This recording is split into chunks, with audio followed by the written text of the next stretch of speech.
ก็ถือว่าเป็นเผ่าลาวอีกเผ่าหนึ่งสำหรับเผ่าภูไทยก็ถือว่าแมนโมโสปักถวยพ้นจะมาแสดงเป็นบทบาทสมมุติในเผ่าภูไทยมาในบทกลอนสู้ขวัญภูไทยยามเบื่อไก่พัดทิมจะเป็นใดนั้นเชิญมาทานพักสนได้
นี่เป็นวันดีวันประเสริ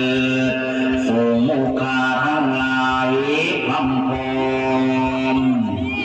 มานังลมพระพุทธนี้มาคู่ปากระดามสวรรค์คงสอนมีสุนัขกับสิงฟอนหาแนวมามาสีผ้าเขามาบินมอง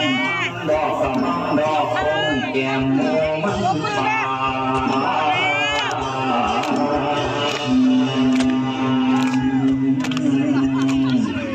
ล้วนมา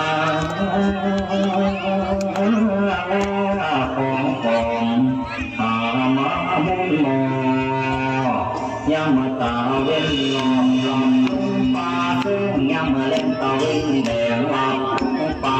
ไม่ฝันเจ้าไปอุไตที่ใดทางใดเคลื่อนมาไว้เทียมทิ้งยาสาฝันเจ้าไปทางโจกอยู่ดงส้นฟ้าฝันเจ้าไปทางน้ำแซมหยาแจมเขาฝันเจ้าอยู่น้ำเงาไม่ใหญ่พันนา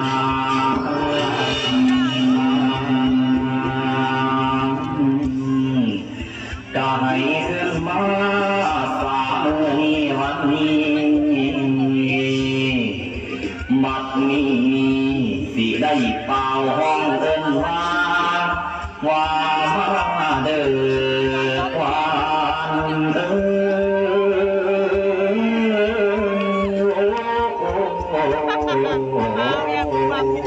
อ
เดี๋ยวของนกก่อน ก็เป็นอีกหนึ่งผลงานศิลปะจากโมโสปากถวย ซึ่งเป็นอาจารย์วิไลสัญสิทธิ์ที่เป็นผู้เก็บบทโฟนในการออกแบบซึ่งส่งเข้ามาประกวดแข่งขันอยู่ในเวทีศิลปะ